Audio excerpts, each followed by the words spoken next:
দেখেন ভাইরা জেলখানার কয়েদিরা কাজ করতেছে, কি অবস্থা দেখেন কয়েদিগিরে। তার সাথে আমাদের রিয়াদ বাবু বসে রয়েছে, কাজ কাম কম দেখে বসে রেস্ট করতেছে। আর জেলখানার কয়েদিরা এদের কাজ চলতেছে, গাড়িতে লোড দিতেছে সব জিনিসপত্র। এদের কাজে বাইরে কাজ করবো, পরে আবার 3টা বাজে চলে যাবো ভিতরে, লকআপের ভিতর থাকবো। তার সাথে আসতেছে আমাদের রাহান মামু, চাবি লাগবে স্টোরের, কিছু জিনিসপত্র নিবে। ছেলে খুব কাজ করতেছে, পরিশ্রম করে, খুব অভিজ্ঞতা মিস্ত্রি। মামু কি খবর, কি কাজ কাম নাই?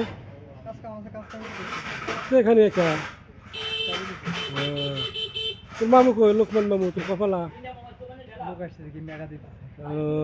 খুব বিজি আছে নাকি? কি রিয়াদ বাবু খালি ভাবে বসতে গেলে কাজ করলাম না, বসতে আসে ধরবো কিন্তু। আচ্ছা ওকে, ভালো থেকো। এই যে জেলখানার কয়েদিরা সব কাজ করতেছে।